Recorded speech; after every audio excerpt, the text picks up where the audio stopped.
वीर स्वामी की। परम गुरुतपस्वी स्वामी श्री निहाल चंद जी महाराज। परम सरलात्मा दादा गुरुदेव श्री खूबचंद जी महाराज। संघ संरक्षक बहुसूत्र पूज्य गुरुदेव श्री फूलचंद जी महाराज। उत्तर भारतीय प्रवर्तक शासन सूर्य पूज्य गुरुदेव श्री शांति स्वरूप जी महाराज।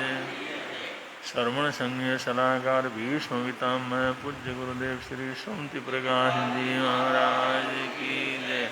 नमो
ओ भटके हुए इंसान प्रभु शरण चले आना। ओ भटके हुए इंसान प्रभु शरण चले आना।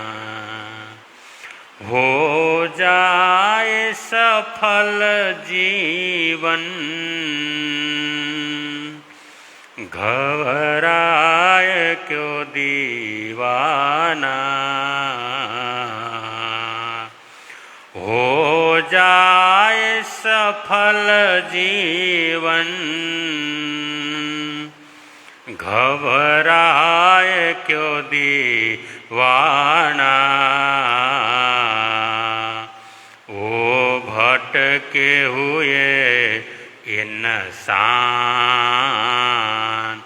प्रभु शरण चले आना। ओ भटके हुए इंसान प्रभु शरण चले आना। 2 दिन की जिंदगी को क्या यूं ही गवाएगा। 2 दिन की जिंदगी को क्या यूं ही गवाएगा। आएगा काल सिर पर नहीं कोई बचाएगा। आएगा काल सिर पर नहीं कोई बचाएगा। मतलब का जमाना है तूने ये नहीं जाना। मतलब का जमाना है तूने ये नहीं जाना। ओ भटके हुए इंसान प्रभु शरण चले आना। ओ भटके हुए इंसान प्रभु शरण चले आना। सुख और दुख जीवन में कर्मों का नजारा है। सुख और दुख जीवन में कर्मों का नजारा है। धोखे में न पड़गा फिर बस एक सहारा है। धोखे में न पड़गा फिर बस एक सहारा है। सुलझेंगी तेरी उलझन धीरज को न बिसराना। सुलझेगी तेरी उलझन धीरज को न बिसराना। ओ भटके हुए इंसान प्रभु शरण चले आना। ओ भटके हुए इंसान प्रभु शरण चले आना। अन्याय कपट कर क्यों अपने को लुटाता है। अन्याय कपट कर क्यों अपने को लुटाता है। जिस डाल पे बैठा है उसको ही मिटाता है। जिस डाल पे बैठा है उसको ही मिटाता है। कहे बीरमंडल पगले पीछे नहीं पछताना। कहे बीरमंडल पगले पीछे नहीं पछताना। ओ भटके हुए इंसान प्रभु शरण चले आना। हो जाए सफल जीवन, घबराए क्यों दीवाना। ओ भटके हुए इंसान, प्रभु शरण चले आना। प्रभु शरण चले आना।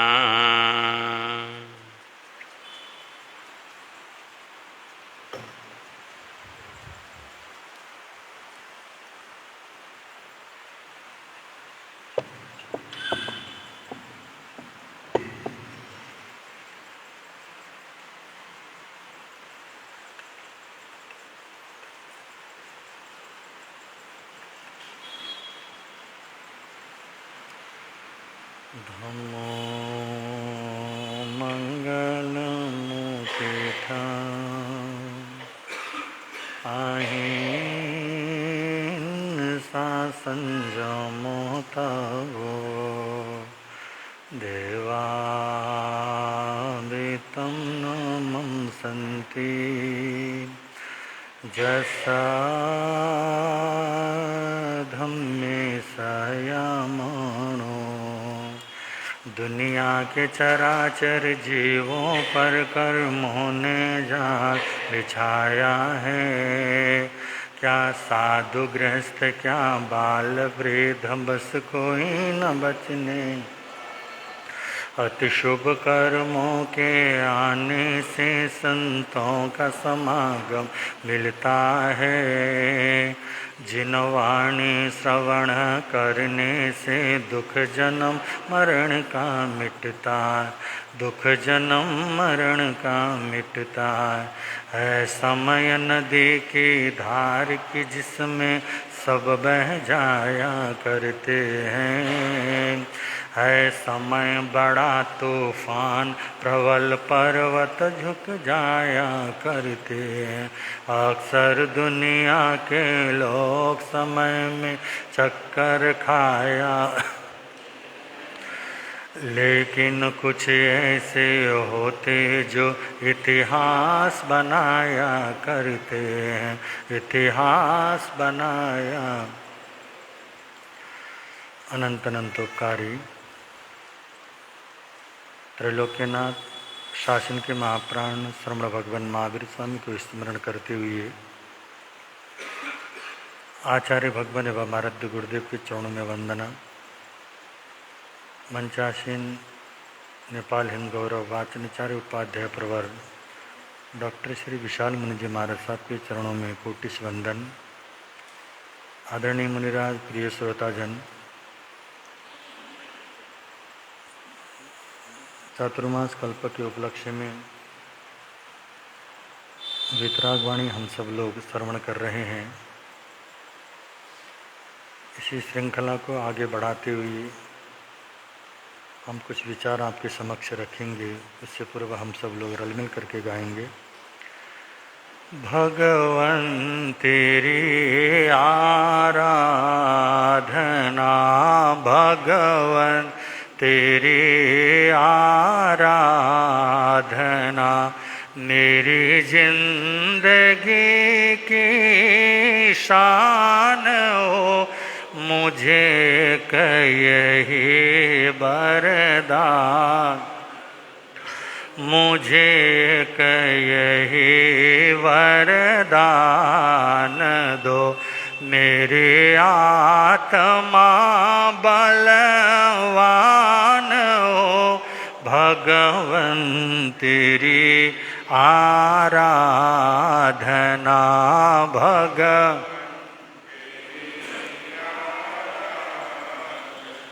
पथ में हजारों विघ्न भी आए डिगाने जो आ गए।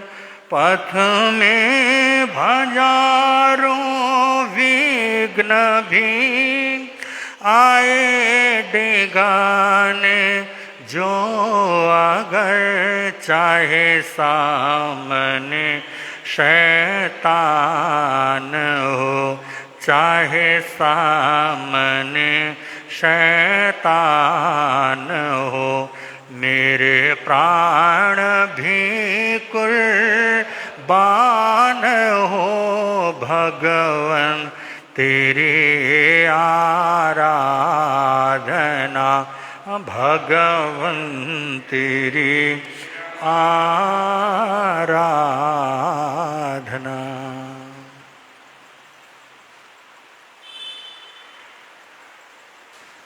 आपके समक्ष विषय चल रहा था कि जीवन में सत्संग का कितना बड़ा महत्व है। आज हम लोग सतगुरु के सानिध्य में जाते हैं और गुरुओं के सानिध्य को प्राप्त कर अपने जीवन को पवित्र बनाने की चेष्टा करते हैं, प्रयत्न करते हैं, पुरुषार्थ होता है। सद्गुरु के सानिध्य में जाने मात्र से भी हमारे जीवन में बदलाव प्रारंभ होता है। फूल के पास अगर हम लोग जाते हैं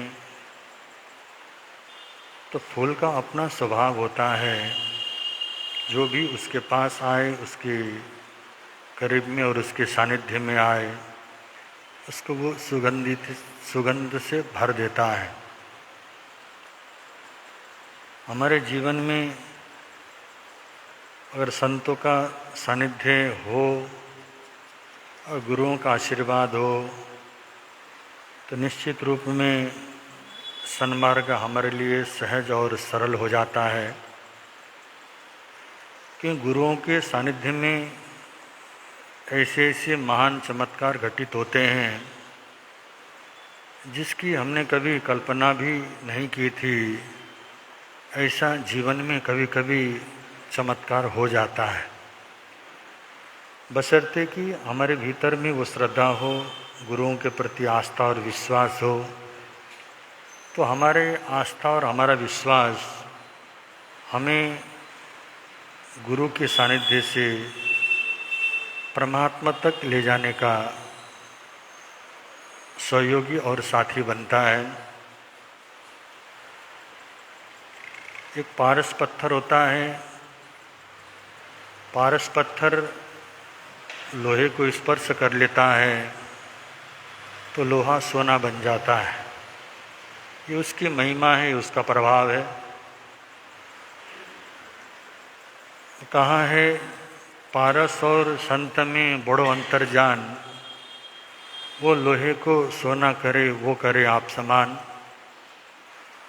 गुरुओं का और संत पुरुषों का तो ऐसा प्रभाव होता है, जो भी उनके सानिध्य में आ जाता है उनको वो अपने जैसा बना लेते हैं।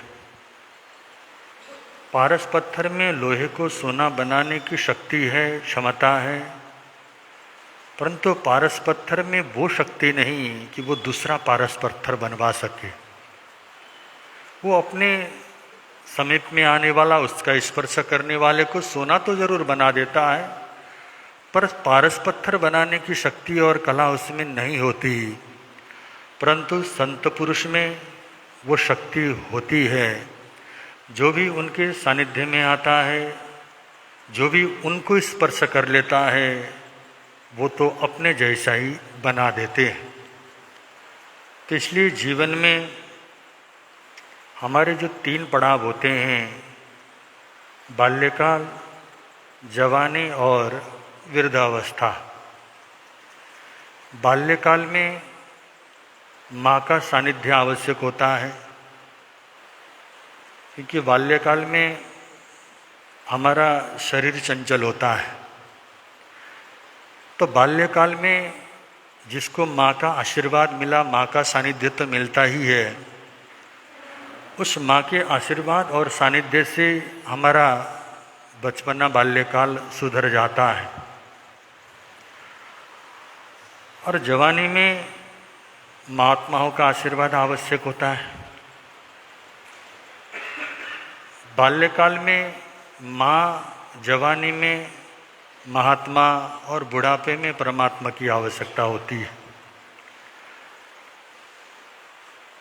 इसी तरह हम जब अपने जीवन के उन पड़ावों पर चलते हैं, आगे बढ़ते हैं, तो हमें संभालने वाला जीवन में संत पुरुष होते हैं, गुरुजन होते हैं। ऐसे जीवन का पहला गुरु माँ के रूप में हमें मिला है। तो जवानी में जब हमारा पूरा शरीर चंचल होता है, उस समय अगर कोई सतगुरु मिल जाए, गुरु का सानिध्य मिल जाए और गुरु का सत्संग अगर हमको मिल जाता है, तो हमारी जवानी संवर जाती है और जिसकी जवानी संवर गई समझ लो उसका जीवन सफल हो जाता है। पर हमें गुरुओं के सानिध्य का मूल्य का ज्ञान होना आवश्यक है। हमको समझ में नहीं आता गुरु हमें क्या दे सकता है, गुरु के सानिध्य में हमको क्या मिल सकता है। कम से कम इस बात का हमको ज्ञान तो हो, बोध तो हो। और इसके लिए भी भगवान कहते हैं धर्म श्रवण का होना या सत्संग का होना आवश्यक होता है। धर्म श्रवण और सत्संग हमें सत ज्ञान, परम ज्ञान प्रदान करता है। अन्यथा जीवन भर का ही हमारा भटकाव, हमको ये भी नहीं पता चलता कि आप इस संसार में आए क्यों हैं। पहले बहुत बार आपको बतलाया जा चुका है, जब हमारे पास कोई संत नहीं होते, गुरुओं का सानिध्य नहीं होता, वर्षों वर्षों गुजर जाते हैं। कभी आप लोग तो सौभाग्यशाली हैं, यहाँ पे गुरुओं का अभाव नहीं है। 12 मास आपको बिना मेहनत के ही गुरुओं का सानिध्य प्राप्त हो जाता है, हो रहा है। पर कई जगह पर ऐसे भी अभागी लोग हैं जिनको वर्षों प्रतीक्षा करनी पड़ती है, कोई गुरु मिल जाए, सत्संग का अवसर मिल जाए, कुछ धर्म ध्यान और जिज्ञासा का समाधान हम कर सकें, इसके लिए बड़ी प्रतीक्षा उनको करनी पड़ती है। तो जब हमारे पास गुरु ना हो, उस समय बंदो इतना भर हमें ज्ञान हो जाए कि मैं कौन हूँ और मैं कहाँ से आया हूँ, और मैं अपने बारे में ही जानने का प्रयत्न करूँ। दुनिया को तो मैंने बहुत जान लिया, दुनिया को जानने में तो बहुत ज़्यादा वक्त नहीं लगता हम लोगों को। किसी व्यक्ति को हम देखते हैं, उसकी थोड़ी सी दिनचर्या को हमने देखा, 1-2 घटनाओं को देख लिया तो हम उसको मोहर लगवा देते हैं कि सामने वाला व्यक्ति ऐसा है। उसको जानने में भला कितना देर लगता है हमें, पर हम स्वयं अपने आप को अभी तक न जान पाए हम कैसे हैं।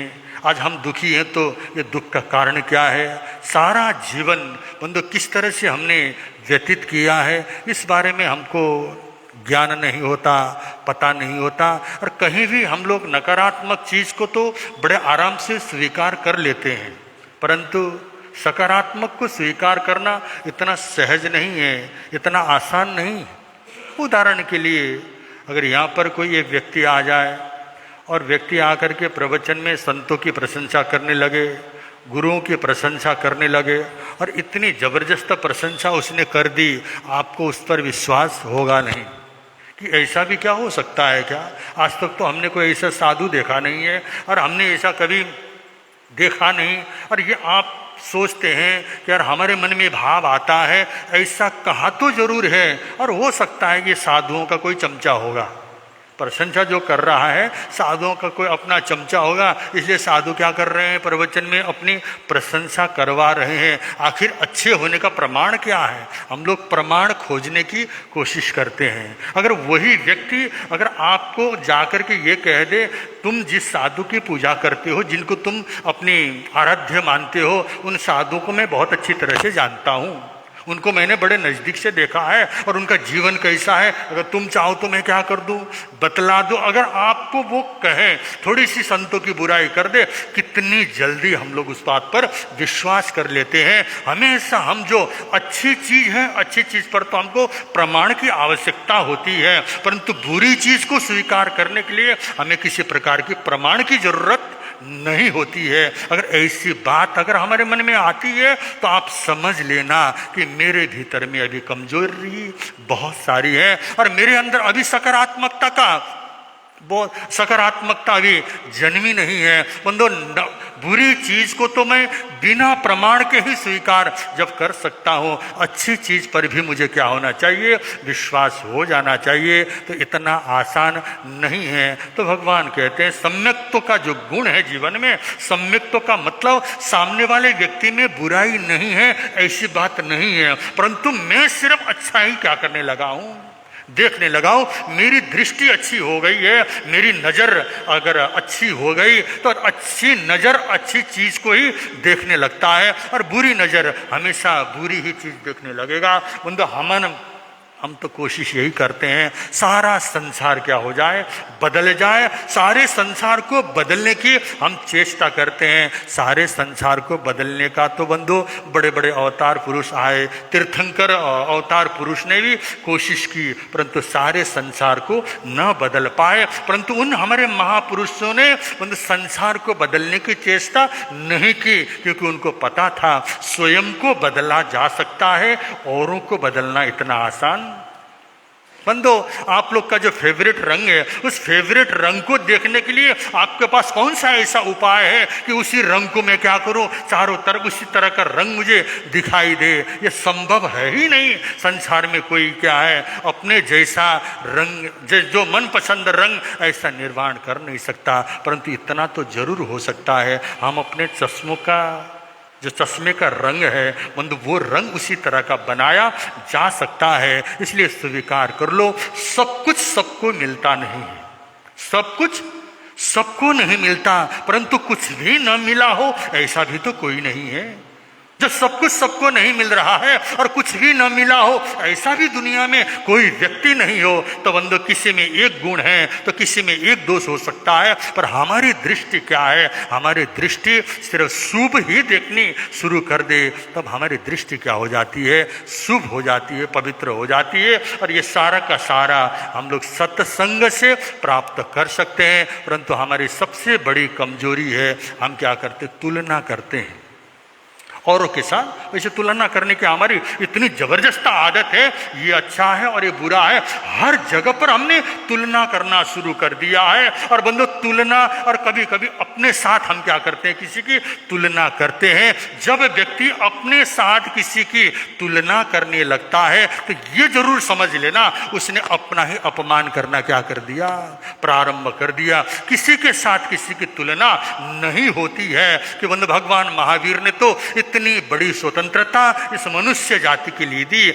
और वो तो कहते हैं बार बार, हे देवानुप्रिय, देवता को भी प्रिय लगने वाला, हे आत्मन, हे मनुष्य, तू तो क्या है, इतना श्रेष्ठ है और पवित्र है। इस तरह की बात बंदो ज्ञानी पुरुष कहते हैं। और इन बातों को इतना आसानी से हमको समझ में आ जाए ये तो लगता नहीं, फिर भी हम लोग कोशिश करें। कोशिश करते करते करते करते बंदो एक दिन ऐसा भी समय आएगा जब हम लोग क्या करेंगे, होता है ना, आप किसी एक ताले को खोलने की आपकी भावना है, उस ताले को खोलने के लिए आप चाबी की खोज करते हैं और चाबी 100 गुच्छे की बनी हुई है, और उस 100 गुच्छे में से आप उस एक ताले को खोलना चाहो तो आप बंदो कौन सी वो गुच्छी को, अरे कौन सी उस ताली को आप ढूंढेंगे? आप सोचेंगे इसमें सबसे बड़ा जो चाबी है उसको मैं क्या कर दूं, लगा दो। बड़े चाबी से होने वाला नहीं, नया चाबी से खुलने वाला नहीं, जो उसमें लगने वाली चाबी है उसी से क्या करेगा वो ताला खुलने वाला होता है। और खुलने के लिए बंदो हो सकता है कभी कभी पहली चाबी ही उस ताले में क्या कर जाए, लग जाए, या 10 में लग जाए, 50 में लग जाए, या अंतिम चाबी क्या पता उसमें लगे। पर हमको प्रयत्न क्या करना है हमारा पुरुषार्थ, हमारा परिश्रम निश्चित रूप में हमें सफलता क्या करेगी, देगी। जैसे एक बहुत बड़ी शिला है, उस शिला पर जब हम चोट करते हैं, पहली बार हमने वार किया, दूसरी बार वार किया, उस शिला पर कोई असर नहीं है, परंतु जब 20-25 बार हम उसके ऊपर क्या करते हैं, प्रहार करते हैं, तो बंदो 20वीं बार वो क्या हो गया, दो टुकड़े में दो भाग हो जाता है। इसका मतलब ये मत समझना 20वीं बार में ही शक्ति थी, वो तो बार बार का हमारा जो चोट है, वो चोट क्या कर रहा था, उसको कमजोर कर रहा था, और 20वीं बार में वो क्या हो गया, टूट गया। इसी तरह से हम लोग संतों के सानिध्य में, साधु के सानिध्य में अगर हम रहते हैं, सत्संग करते हैं, धर्म श्रवण करते हैं, तो हमारा वो धर्म श्रवण है, सुनते सुनते सुनते एक दिन ऐसा भी वक्त आएगा, उस वक्त में जरूरी नहीं बहुत बड़ा साधु, बहुत बड़े ज्ञानी के सानिध्य में जाने के बाद ही आपको ज्ञान मिले, जरूरी नहीं। अगर ऐसा हुआ होता तो हमने न जाने कितनी बार तीर्थंकर की धर्म सभा में हमने प्रवचन श्रवण किया है, तीर्थंकर की वाणी सुनी है, फिर भी हमको श्रद्धा नहीं हुई, फिर भी आज तक हमें संसार में भटक रहे हैं। न जाने कौन सा ऐसा वक्त आएगा, कोई सामान्य साध्वी मिल जाए, सामान्य साधु की बात हमारे दिल को क्या कर दे, छू जाए, और बंधु हमारे दिल की चाबी खुल जाए। इसलिए प्रतिदिन हम क्या करें, सत्संग करने का प्रयत्न करें, प्रवचन सुनने की हमारी आदत बन जाएगी, तो एक न एक दिन निश्चित रूप में हमारा जीवन पवित्र बनेगा, और सत्संग ही हमें सुख देने वाला होता है। ऐसा बंधु श्रेणी चरित्र के माध्यम से आप लोग जो घटना को सुन रहे हैं उसको थोड़ा सा और आगे बढ़ा रहे हैं। श्रोता सुन लो ध्यान लगा कर, श्रेणी का चारित्र सुनाते हैं, धर्म की महिमा गाते हैं। श्रोता सुन लो ध्यान लगा कर, श्रेणी का बोधि निधान बड़ा, नरनाथ विचार करे। और तो है पोत भूत सब ठीक है रूप दिलन। श्रोता सुन लो ध्यान लगा कर, श्रेणी का चारित्र सुन। पुनः भूप ने सभी नंद को बुलवाया, वे आए। नूतन कुंभ दिए हाथों में, फिर ऐसा फरमाया। श्रोता सुन लो ध्यान लगा कर, श्रेणी का बहता पड़ता नीर बंधा, जो सरवर जल मत नाना। निर्मल जल से घट को भरना, खाली हाथ मत आना। श्रोता सुन लो ध्यान लगा कर, श्रेणी का चारित्र। आप श्रेणी चरित्र के माध्यम से सुन रहे थे, जब महाराजा प्रसेनजीत ने सभी कुंवारों की परीक्षा की और सबकी बुद्धि को देखने का जब उन्होंने उपक्रम शुरू किया, तब उन्होंने सारे राजकुमार का जैसा व्यवहार था, उनमें से थोड़ा सा हट करके राजकुमार श्रेणिक का व्यवहार देखा, और नेतृत्व करने की क्षमता और कला जो राजकुमार में थी, वो राजकुमार श्रेणिक में दिखाई दे रही थी। परंतु महाराजा प्रसेनजीत अपनी गलती के कारण मतलब ये बात स्वीकार नहीं कर सकते थे, क्योंकि गलती व्यक्ति की स्वयं की होती है, और उस स्वयं की गलती हमें सच्चाई को स्वीकार करने नहीं देती है। इसलिए अगर हम सच्चे हैं, सरल हैं, स्वच्छ हैं, तो बंधु हम हर चीज को सुन सकते हैं, स्वीकार कर सकते हैं। महाराजा प्रसेनजीत अभी बंधु सच्चाई को स्वीकार करने की शक्ति उनमें न होने के कारण उन्होंने देखा कि राजकुमार श्रेणिक ने जो किया है, किया तो सही है,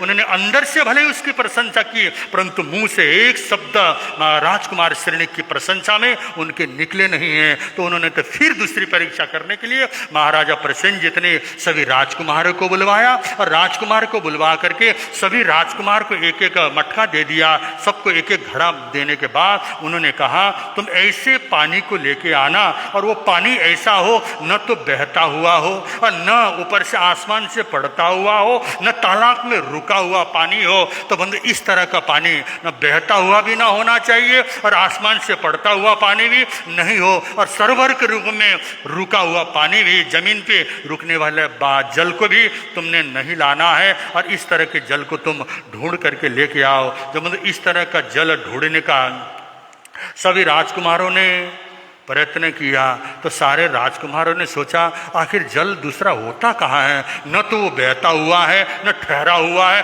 न आसमान से आता हुआ, वह तीन ही प्रकार के तो ये जल होते हैं और दूसरे जल तो कहीं मिल नहीं सकता। और उनके मन में आया, राजा ने वैसे पता नहीं क्या बात बोल दी और उन्होंने कहा ऐसा जल होता भी नहीं है और होगा भी नहीं। क्योंकि बंधु कभी कभी हमारी भी अवस्था ऐसी है, हमको भी लगता है ऐसा काम तो हो ही नहीं सकता। अरे जब काम हो ही नहीं सकता उसके लिए बुद्धि लगाने की आवश्यकता क्या पड़ी। और बंधु सोचते नहीं हम लोग, और ना हम इतना विश्वास करते हैं ये तो मुझसे क्या करेगा, होगा नहीं और ऐसा काम हो नहीं सकता। और ऐसा जो व्यक्ति होता है जब देखता है कि सामने वाले व्यक्ति ने कोई अच्छा कार्य किया है, अच्छा कार्य करने वाले के प्रति हमारे मन में दो भाव आते हैं। एक तो भाव वो होते हैं उसके अच्छे कर्मों की अनुमोदना करें, जो उसने अच्छा किया है उसकी प्रशंसा करें। परंतु आदमी की एक बहुत बड़ी कमजोरी है, प्रशंसा मेरी हो और कार्य दूसरा करे, ऐसा हमारा भाव होता है। अगर हम अच्छा काम करते हैं तो उसको प्रशंसा मिलनी ही चाहिए। जिसने अच्छा कार्य किया है उसकी प्रशंसा करने की कला हमारे अंदर आ जाए, वो शक्ति भी अगर हमारे अंदर आ जाती है तब भी हमारे अंदर एक बहुत बड़ा गुण क्या होता है। तभी तो महावीर ने कहा करना, कराना और अनुमोदना, अनुमोदना भी कर्म निर्जरा का मुख्य क्या है, कारण है। तो बंधु अनुमोदना होती नहीं। जो व्यक्ति कुछ कर नहीं सकता है, जो व्यक्ति कुछ कर नहीं सकता, जो व्यक्ति चल नहीं सकता है, वो व्यक्ति चलने वाले लोगों को रास्ते में पत्थर जरूर मार सकता है। वो सोचता है ये क्यों चल रहा है, ये क्यों बढ़ रहा है। बंधु रास्ते में बैठे बैठे क्या करेगा, अवरोध पैदा करने के लिए पत्थर मारेगा, सामने वाले के रास्ते पे कहीं ना कहीं कोई ना कोई समस्या पैदा करने की कोशिश करेगा। तो बंधु हमारी भी कहीं ऐसी अवस्था होती है, जब कोई व्यक्ति अच्छा काम करता है तो हमारे से प्रशंसा नहीं होती है कि बंधु प्रवचन में अगर कोई आदमी आए धर्म ध्यान कर ले तो हम क्या कहते तो प्रशंसा करते, बोले तो सारे बेल्ले हैं, काम थोड़ी है, कुछ काम है ही नहीं, इनका घर में कुछ काम होता नहीं, ये दिन भर जाके साधुओं के पास क्या करते हैं। और ये व्यक्ति है जो बंधु न तो सत्संग संत पुरुष की महिमा को समझते हैं और न बंधु दूसरे की अच्छाइयों को वो स्वीकार कर सकते हैं। और उसके अंदर इतना अहम भरा हुआ होता है, हम जो करते हैं अच्छा क्या है कोई मतलब नहीं है, अच्छा वो है जो हम करते हैं। हमारी तो सोच ऐसी होती है, जो मैंने सोचा है, जो मैंने किया है वास्तव में वही सत्य है, ऐसा हम लोगों की क्या होती है, सोच होती है। और हम लोगों ने क्या है, अगर कहीं कोई अच्छा काम कर रहा है, नियम और प्रत्याख्यान करता क्या बोलते हैं, कोई नियम कर ले, प्रत्याख्यान कर ले, तो हम क्या समझते हैं कि अच्छा काम कर रहा है, ऐसा हमारे मन में भाव आता है क्या, नहीं आता है। अनेक तरह के तर्क हमें क्या करता है, अपने को अच्छा दिखाने के लिए कोशिश करता है। और बंधु कोई भी व्यक्ति कुछ भी अच्छा कार्य करता है, उस अच्छे कार्य के प्रति मन में अच्छा भाव आ जाए, कोई अच्छा कर रहा है तो कम से कम अच्छा होता है, ऐसा स्वीकार करने की कला भी आ जाए तो बहुत बड़ी बात होती है। ऐसा ही बंधु महाराज कुमार बंधु उनके पास बुद्धि थी और सोच है, विचार करने वाला व्यक्ति बहुत जल्दी कोई भी निर्णय लेता नहीं। हम लोग तो क्या करते हैं, हमारी आदत है ना, हमारी आदत ऐसी है, तुरंत घटना को देखा और उसकी प्रतिक्रिया करने की हमारी आदत हो गई। प्रतिक्रिया नहीं, समझ के करना। आज हम लोग ये अच्छा है, ये बुरा है, और हमारे मन में इतनी प्रतिक्रिया आती है और इतना प्रतिक्रियाओं से हम सोचते हैं और हर जगह पर राग देवे कहते हैं ये अच्छा है, ये बुरा है। जिस घटना के साथ हमारा कोई दूर दूर तक का संबंध नहीं भी होता है, फिर भी हमारा मन उसके प्रति प्रतिक्रिया कर रहा होता है, क्योंकि हमारी आदत बन गई है प्रतिक्रिया करने की। ये प्रतिक्रिया की आदत हमारी क्या हो जाए, छूट जाए, हम तुलना न करें और ये हमारे अच्छे और बुरे के भाव मन में ना, जो जैसा है सामने बुरा है तो सामने वाले की क्या है, उसकी बुराई है, अच्छा है तो सामने वाला अच्छा है, मुझे तो स्वयं अपने आप को क्या करना है, देखना है। कभी रास्ते में आप लोग देखेंगे दो बैल क्या कर रहे हैं, लड़ रहे हैं, तो आपका मन क्या करेगा, चुपचाप निकल जाएगा। आप उस बैल की लड़ाई को देखने शुरू करेंगे। प्रवचन में आने के लिए आपके पास वक्त नहीं होता, परंतु अगर बैलों का लड़ाई देखना हो तो वहां पे वक्त निकाल लेते हैं आप लोग, चलो 5 मिनट ही सही थोड़ा सा देख तो ले क्या होता है। और बंदो देखना भी बुरा नहीं है, देखते देखते मन में एक प्रतिक्रिया आती है, ये काला वाला बैल जीत जाए तो अच्छा है। तुम्हारा क्या लेना देना भाई इस काले बैल से, तुम्हारा क्या रिश्तेदार लगता है, वो कुछ भी तो नहीं लगता, पर मन कह देता है। दो कुत्ते लड़ रहे हैं, कहता लाल वाला कुत्ता जीत जाए तो अच्छा है। पिक्चर देख रहे हो, कोई घटना देख रहे हो, और आपको जब देखते हैं कि विलन क्या कर रहा है, हीरो को पीट रहा है, तो आपके मन में इतना गुस्सा आता है, और जब हीरो पीटता है तो खुश होते हो। ये सारी प्रतिक्रियाएं मतलब देखना, तटस्थ भाव से किसी भी कार्य को देखना, भगवान कहते हैं वो कर्म बंधन का कारण फिर भी कम होता है, और कर्म बंधन नहीं होता। जहां हमने घटना देखी और घटना के साथ ही हमने प्रतिक्रिया करना प्रारंभ कर दिया, कर्म बंधन होना क्या हो जाता है, शुरू हो जाता है। और बंधु ये हमारे ये चीज वहीं नहीं, हर जगह पर किसी व्यक्ति को देखते हैं, किसी भी घटना को देखते हैं, हमारे मन में तुरंत जो प्रतिक्रिया आती है उस भावों से हम क्या करें, थोड़ा अपने आप को बचाने की कोशिश करें, तो बंधु कर्मों का आश्रव कम होगा। ऐसे महाराजा राजकुमार श्रेणिक भी, और बंधु अब वो पानी ढूंढने जा रहे हैं, और आप लोगों को तो पता होगा ही, क्योंकि मुझे नहीं लगता कि उस राजगिरी नगरी के जो राजकुमार हैं उनसे कम बुद्धि आपके पास है। आप बहुत बुद्धिमान हैं, आपको तो पता होगा ही कि वो पानी कैसे लेके आएगा, और पानी लेने के लिए गया है, समय तो वक्त लगेगा ही, और जैसे जैसे पानी लेके आएगा, पानी लेके आने के बाद कैसे पानी लाते हैं, श्रेणिक लाते हैं या नहीं लाते हैं, ये समय आने पर आपके समक्ष रखने का प्रयत्न करें। इतना कहते हैं, बल भगवान महावीर स्वामी की।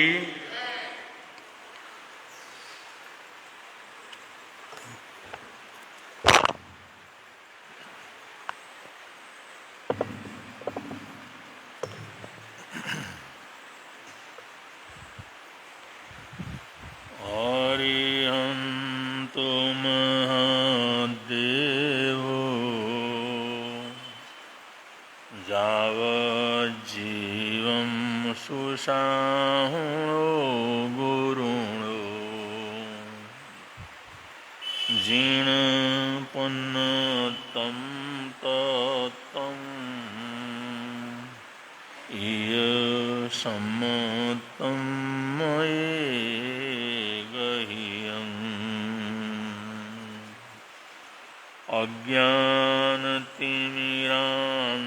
अज्ञानतिमिरान्धानां ज्ञानाञ्जनशलाकया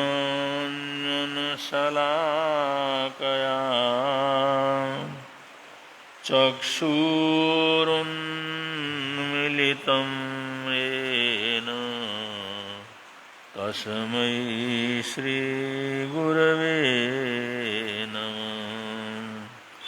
तस्मै श्री गुरवे नमः।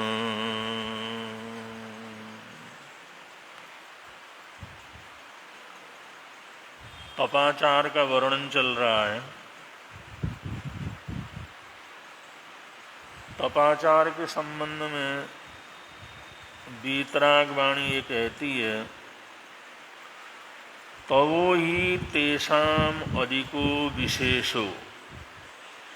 तपस्वियों की ये खास विशेषता होती है। तवो ही तेषाम अधिको विशेषो, जो तपस्वी हैं, तप करने वाले हैं, तप की आराधना करने वाले हैं, उनकी ये विशेष प्रकार की विशेषता होती है, विशेष प्रकार की पहचान होती है कि जितने भी ऊर्जा, जो जीवन की ऊर्जा हमारे खाने से, पीने से, जाप से, पाठ से, सत्संग से, योग आसनों से हमारी जीवनी ऊर्जा बढ़ती है। जीवन की ऊर्जा बढ़ती है, जिसको प्राण शक्ति कहते हैं। वो जीवन की जो प्राण शक्ति है, जीवन की ऊर्जा है, वो जो है बढ़ती है और वो हमारे शरीर को चलाने में काम आती है। हमारे मस्तिष्क को चलाने में बहुत ऊर्जा चाहिए, शरीर के अंग प्रत्यंगों को चलाने में बहुत ऊर्जा चाहिए। बिना ऊर्जा के, बिना तप के उस प्रभाव के, बिना वो तेजस काय के प्रभाव के हमारा शरीर चल नहीं सकता, जिसको तेजस काय भी कह करके पुकारा जाता है। कारमान शरीर और तेजस्य शरीर, ये हमारी जो ऊर्जा है, ये जो प्राण ऊर्जा है, ये हमारे सारे शरीर का संचालन करने वाली ऊर्जा है। ये हम तरह तरह की चीज़ों से, हवा से, पानी से, ऑक्सीजन से, या जो भी हम करते हैं, खाते हैं, पीते हैं, ग्रहण करते हैं, चाहे कवल आहार के रूप में करें, चाहे रोम आहार के रूप में करें, वो ऊर्जा पैदा हो जाती है।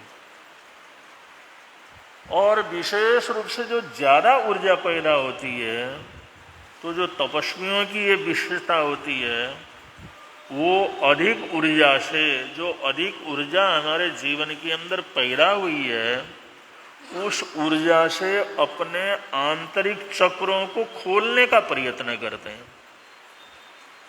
जैसे मूलाधार चक्र से निकले, जैसे नाभि चक्र को उजागर कर लिया, या हृदय चक्र को उजागर कर लिया, या विशुद्धि चक्र के ऊपर पहुंचे, जैसे जैसे ऊर्जा का ऊर्ध्वारोहण होता है, तो उसका आमूल चूल जीवन बदलता चला जाता है। तो जैसे जैसे उस ऊर्जा का ऊर्ध्वारोहण होता है, वैसे वैसे उसमें करुणा, करुणा है तो इतनी करुणा, दया है तो इतनी दया, अगर जो उसमें बल पैदा हो, साहस पैदा हो, तो इतना साहस, सामने मौत हो तो भी उसको कुछ डर नहीं लगता। ये उस ऊर्जा की वजह से हमारे जीवन में ऐसे परिवर्तन आते हैं। तो वो जो ऊर्जा है हमारे शरीर के लिए, जो जरूरत है, उसकी खपत हो जाने के बाद जो बाकी रहती है, उस ऊर्जा का ऊर्ध्वारोहण करना शुरू कर देता है। तो ये ऊर्ध्वारोहण करके ऊपर ऊपर के चक्रों को खोलना, ऊपर ऊपर के चक्रों को एक्टिवेट करना, ये जो है तपस्वियों का काम होता है। वो तपस्वी लोग ये करते हैं, और तबो ही तेषाम अधिको विशेषो, यही उनके अंदर सबसे बड़ी विशेषता होती है। और जो तपस्वी नहीं है उसका क्या होता है, क्योंकि हर जीवन के अंदर कोई ना कोई कमजोरी जरूर रहती है।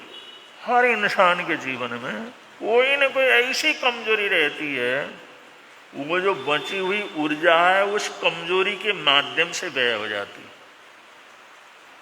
जो बची हुई ऊर्जा है, तपस्वी लोग तो ऊपर के चक्रों को खोलने का प्रयत्न करते हैं, एक्टिवेट करने का प्रयत्न करते हैं, उस ऊर्जा का ऊर्ध्वारोहण करते हैं, और ऊर्ध्वारोहण करते करते इंसान से महान और महान से भगवान तक बन जाते हैं।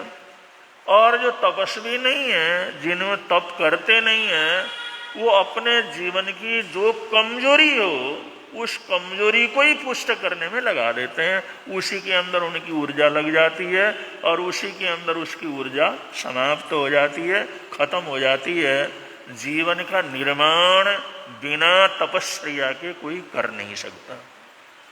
जीवन का निर्माण करने वाला, ऊर्जा का ऊर्ध्वारोहण करने वाला तपस्वी होता है, और जो बची हुई कोई भी ऊर्जा है उस ऊर्जा को अपने कमजोरी के अंदर लगा देने वाला ये सांसारिक होता है। उसका संसारी बढ़ता चला जाता है। कमजोरियां होती हैं, हर इंसान की कुछ न कुछ कमजोरियां होती हैं। एक उदाहरण देकर के शास्त्रकारों ने बतलाया। एक धर्म सम्मेलन हुआ, बहुत बड़ा धर्म सम्मेलन हुआ, और उसके अंदर उन सेठों ने या जिन्होंने जो आयोजन किया था, उन्होंने कहा सबसे बड़े बड़े तपस्वी और संतों को हमने बुलाना। तो बड़े बड़े जो मठाधीश थे, बड़े बड़े गणाधीश थे, या आचार्य सम्राट थे, समृद्धि संपन्न थे, जिनके पीछे चलने वाले हजारों लाखों लोग थे, जिन मठों को मानने वाले हजारों लाखों लोग थे, इतना प्रभावशाली लोग थे, उन लोगों ने उस सम्मेलन के अंदर सबको निमंत्रण दिया, जिससे कि सभी लोगों को उनका सान्निध्य और उनका बोल विचार वो सुनने का मौका मिले। तो सारा सम्मेलन जिस समय पूरा हुआ, हजारों लोग आए, सुनकर के जिस समय चले गए, तो आपस के अंदर वो आचार्य लोग या जो है मठाधीश, वो सन्यासी जो बड़े बड़े सन्यासी थे, उसमें 4-5 सन्यासी एक जगह बैठ गए, क्योंकि परिचित थे, उनकी दोस्ती थी, उनका बड़ा नजदीक का संबंध था। अब जिस समय बैठ करके इधर उधर की बात करने लगे, गपशप वगैरह करने लगे, एक ने कहा आज तो तुमने धन के संबंध में ऐसा प्रवचन दिया, कमाल कर दिया तुम, रोंगटे खड़े कर दिए उसको सुन करके। वो कहने लगा भाई आपस में हमारी दोस्ती है, दिया तो है मैंने धन के विरोध में, धन के संबंध में प्रवचन, लेकिन हम तो आपस के अंदर दोस्त हैं, एक दूसरे को जानते ही हैं, छुपाने वाली क्या बात है। मैंने बोला तो उसके ऊपर है, लेकिन मेरे जीवन के अंदर सबसे बड़ी कमजोरी धन की है। अगर कहीं धन मिलने का मौका मिले, ऐसा योग आए, तो सारी रात मेरे को नींद नहीं आती, इतना एक्सेस हो जाता हूं, इतना खुश हो जाता हूं, इतना प्रसन्न हो जाता हूं। और कभी नुकसान वगैरह हो जाए या जितना अनुमान किया था न मिले, तो सब कुछ मेरा जो है वो खुशी प्रसन्नता सब कुछ खत्म हो जाती है। बहुत बार मैंने सोचा इस चक्कर से मैं अपने आप को बचा लूं, इससे बड़ी बड़ी परेशानी होती है। अब आपस में दोस्ती है तो क्या छुपाना, तुम भी मेरे से क्या छुपाओगे, मैं क्या, बोलने को मैं बोलता हूं, दुनिया मेरा जय के आकार करती है, लेकिन ये पैसा मेरी सबसे बड़ी कमजोरी है। इधर उधर के घूम फिर करके कहीं से कहीं वो पैसा ही आता है मेरे पास कितना हुआ, और एक बार जब तक वो पीछे मेरा इकट्ठा है उसको गिनता नहीं, तब तक मेरे को शांति नहीं मिलती। अब ये ऊर्जा कहाँ से पैसा मिलेगा, कितना मिलेगा, मेरे पास कितना है, ये जो एक कमजोरी है, उस कमजोरी के अंदर उसकी ऊर्जा खत्म हो जाती है। तो महापुरुष कहते हैं हमारे जीवन के अंदर जो कमजोरी होती है ना, वो बची हुई ऊर्जा हमारे तप में नहीं लगता, उस कमजोरी के माध्यम से खत्म हो जाता। एक ने कहा भाई क्या छुपाना, अरे तेरे अंदर भी तो कुछ होगा। अरे भाई बात क्या है, मेरे अंदर ऐसा अहंकार है, मैंने बहुत सोचा इस अहंकार को तोड़ दूं, लेकिन जब तक किसी की प्रशंसा नहीं सुनता, जब तक कोई मेरी प्रशंसा न करे, मेरी रोटी हजम नहीं होती। बहुत बार तो जिस समय मैं देखता हूं तो उसको पैसा दिलवा देता हूं, कोई मेरी प्रशंसा करता है, कोई प्रशंसा करता है तो ठीक है, जिसने साष्टांग दंडवत कर लिया तो ठीक है, जिसने मेरी खूब प्रशंसा करी तो बहुत अच्छा लगता है, और जिस दिन न करे तो उस दिन तो मेरा जीवन बिल्कुल ऐसा हो जाता है, ऐसा सुस्त हो जाता हूँ, ऐसा हो जाता हूँ, आज का दिन तो मेरा बिल्कुल ही बेकार चला गया।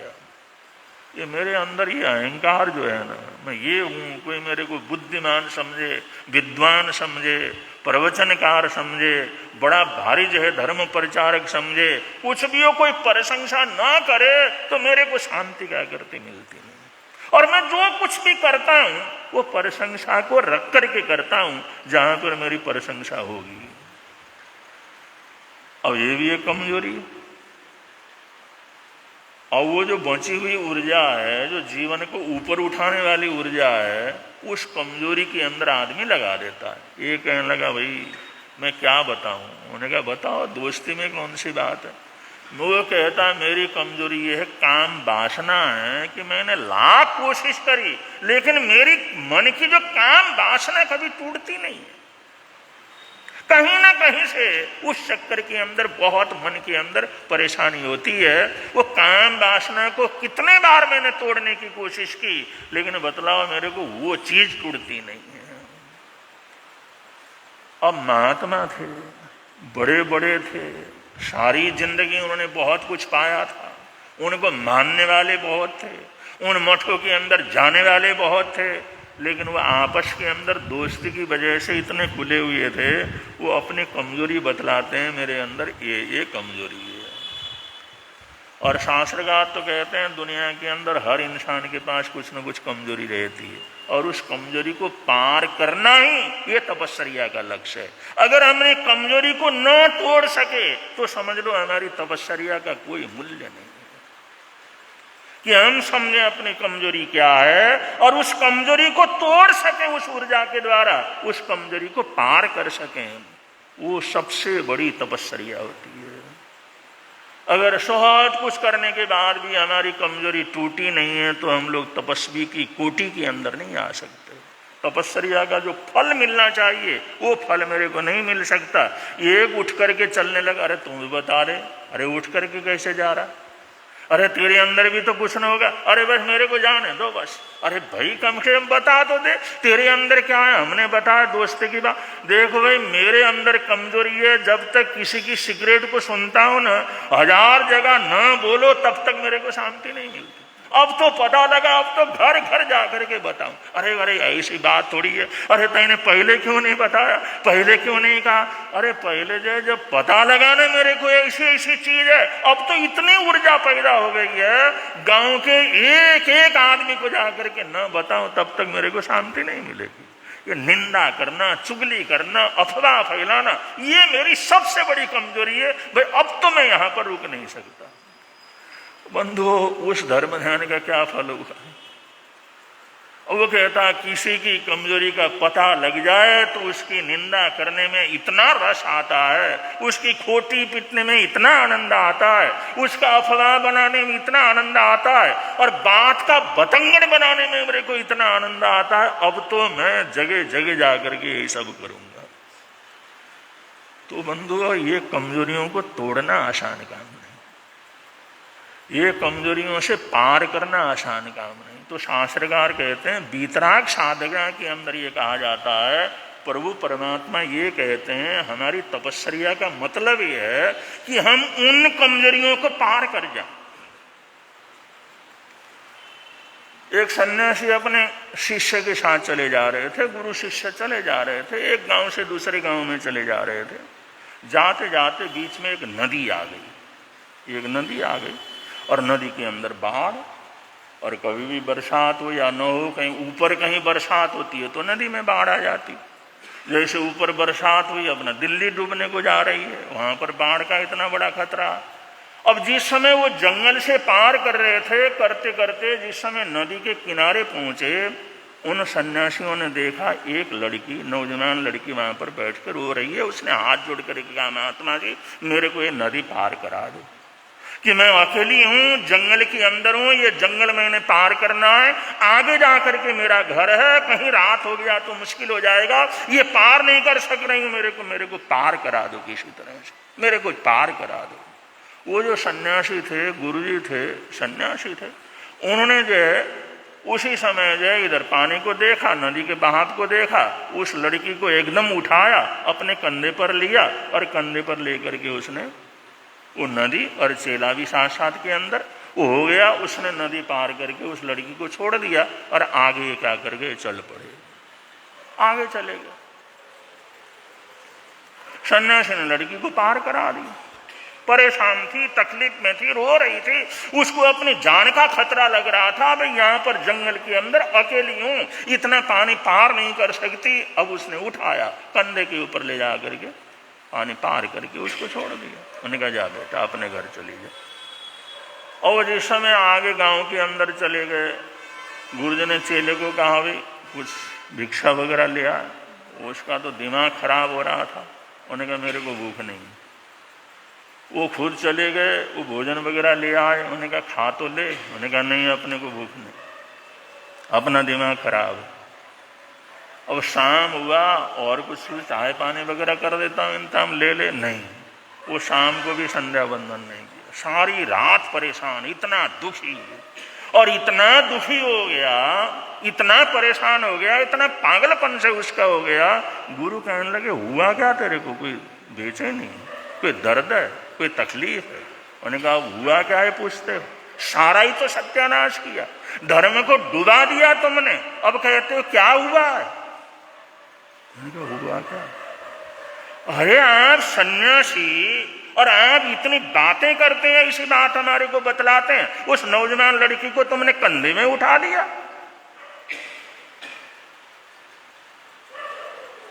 कंधे में उठा लिया। कोई देखता, कुछ होता तो धर्म का कितना बड़ा विनाश हो जाता।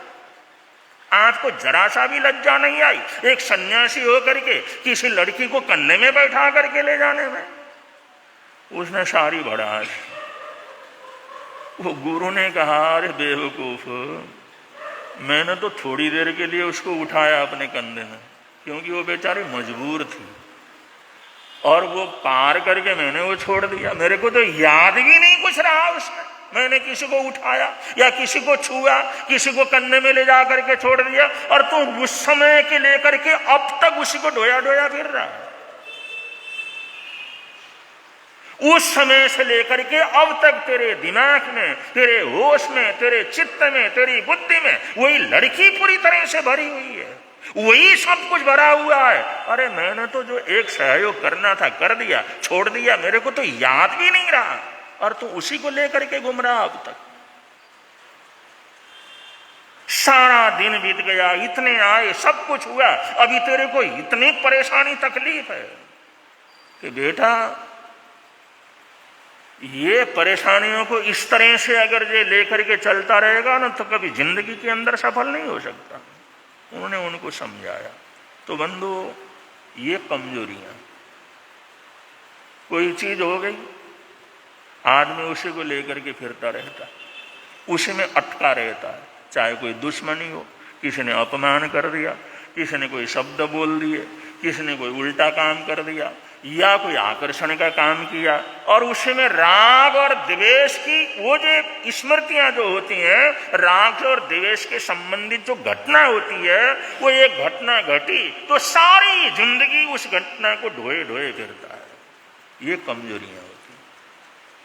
और वो गुरु तपस्वी थे, उन्होंने देखा परिस्थिति ऐसी थी, वैसे तो समझाते थे बेटा को, अपने संशय को संस्कार दिया हुआ था भाई कभी भी स्त्री को छूना नहीं है, स्पर्श करना नहीं है, इससे हमने दूर रहना है, ऐसे करेंगे तभी जा करके होगा। वही उसने तो वही सिखा हुआ था। अब नई घटना जिस समय देखी भी, गुरुजी ने तो कंधे में उठा करके कर दिया, उसका दिमाग तो वहीं पर बिल्कुल पागल हो गया।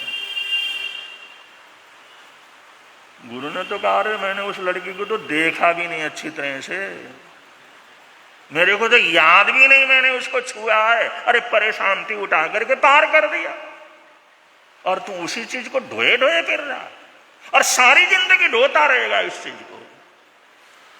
तो बंधुओं, इन कमजोरियों को पार करना, ये तपस्या का मामला होता है।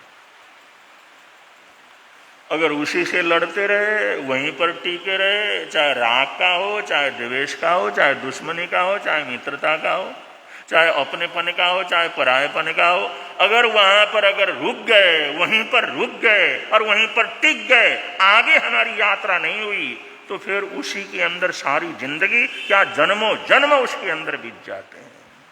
इसलिए तपस्वी होते हैं जो उन कठिनाइयों को पार कर जाते हैं, उसका अतिक्रमण कर जाते हैं। कोई बात हुई और वहां से ऐसे निकल गए और उनके दिमाग में वो चीज है ही नहीं। तो ये तपस्या का बल है। क्रोध आया और क्रोध को देखा और क्रोध को हम पार कर गए। क्रोध से लड़ते रहेंगे तो वहीं बैठे रहना पड़ेगा। अभिमान आया, हमने देखा ये अभिमान है, इसके अंदर पड़ना नहीं है, वो उनकी जीवनी शक्ति है, जीवनी ऊर्जा है, उससे अभिमान को पार कर गए। लोभ आया, लोभ का बड़ा प्रसंग आया, उन्होंने अपने हिसाब से उस लोभ को समझा और लोभ से क्या हो गए, पार हो गए। कहीं ईर्ष्या द्वेष होगी, कहीं जलन वगैरह हो गया, कोई भी जीवन के अंदर साधना संबंधी रुकावट आती है तो उस रुकावट को बड़े आराम से पार कर जाता है। उसको लड़ने में लगता नहीं है, उसको दबाने में लगता नहीं है, उसको जीतने में लगता नहीं है, वो चुपचाप वहां से ऐसा पार कर जाता है। कोई चीज था या नहीं था, आया या नहीं आया, वो सबसे पार हो जाता है। तो ऐसे पार होने की जो कला है, ऐसे संसार की रुकावटों से अपने आप को आगे निकालने की कला है, ये तपस्वी लोग करते हैं। इसलिए कहते हैं तबो ही तेषाम अधिको विशेषो, तपस्वियों की यही विशेषता होती है, वो कहीं पर भी रुकते नहीं है, उसको पार करके चले जाते हैं। और जिसने इस कला को सीख लिया, ऊर्जा का ऐसा प्रयोग करना सीख लिया, तो समझ लो वो जीवन के अंदर महान से महान हो जाता है। ये तपस्या का मकसद है, तपाचार्य का तात्पर्य है। वो तपाचार्य का प्रसंग चल रहा है, थोड़ा थोड़ा प्रसंग आप लोग सुनते रहेंगे। ये जो प्रभु परमात्मा की वाणी है, उनका संदेश है, सुनेंगे, गुनेंगे, उसका प्रयोग करने का प्रयत्न करेंगे तो यहाँ भी आनंद रहेगा, प्रभु के अंदर भी आनंद रहेगा। बड़े प्रेम से आप लोग बोलेंगे, मिलता है आनंद प्रभु की वाणी से, मिलता है आनंद प्रभु, धर्म है लगता प्यारा प्यारा, धर्म है लगता पापों की वह बहती धारा, पापों की वह बहती धारा, हो जाती है बंद प्रभु की वाणी से, हो जाती है बंद प्रभु की वाणी से,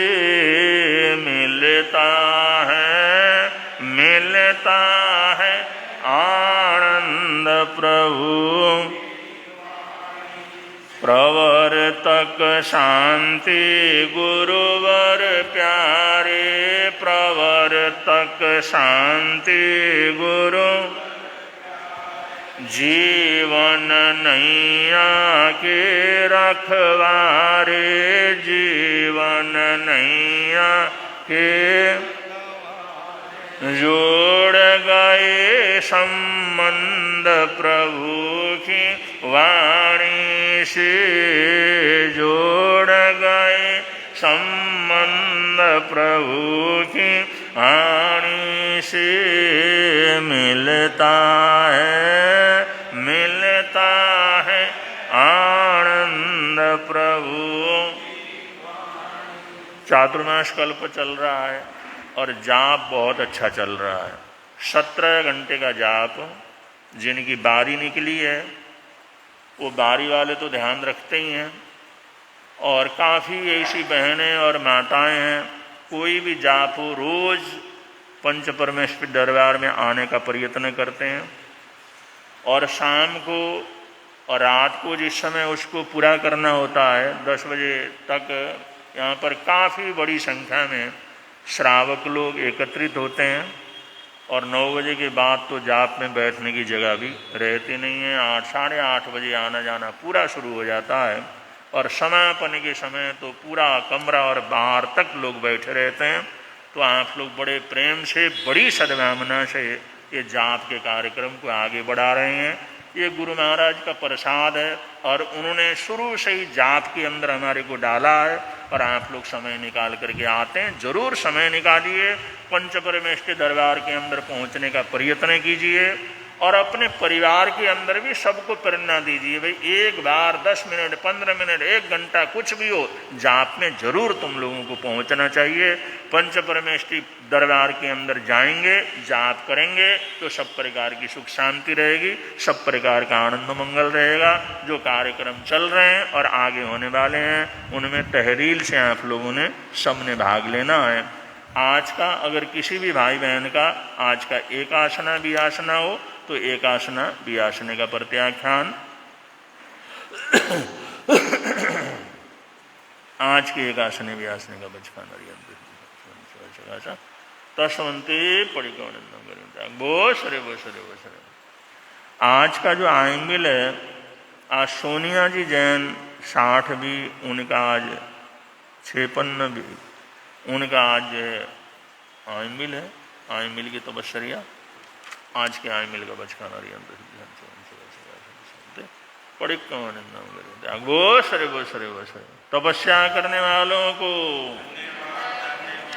आज के उपवास का प्रत्याख्यान, जिन भाई बहनों का आज का उपवास हो तो आज के उपवास का प्रत्याख्यान, आज का तिवियार उपवास, आज के तिवियार उपवास का वचखान, आसनम कारण महत्तारणम सब समय बत्यान, त्याग वो सरे तपस्या करने वालों को, वर्ष तप की आराधना करने वालों को। आज का जाप है श्री अरहनाथ भगवान को वंदन बारंबार, श्री अरहनाथ भगवान को वंदन बारंबार, श्री अरहनाथ भगवान को वंदन बारंबार, श्री अरहनाथ भगवान को वंदन। अब संघ की तरफ से सूचनाएं हैं, सूचनाओं के बाद मंगल पाठ होगा। संघ की तरफ से सूचनाएं।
श्री चत्तारि मंगलम अर्यंता मंगलम सिद्धा मंगलम साहू मंगलम केवली प्रणतो धम्मो मंगलम चत्तारि लोकोत्तम अर्यंता लोकोत्तम सिद्धा लोकोत्तम साहूलोत्तम केवली पुनतो धम्मो लोत्तमो चत्तारि शरणं पवज्जामि अर्यन्ते शरणं पवज्जामि सिद्धे शरणं पवज्जामि साहू शरणं पवज्जामि केवली पुनतं धम्मं शरणं पवज्जामि ये जार शरण दुख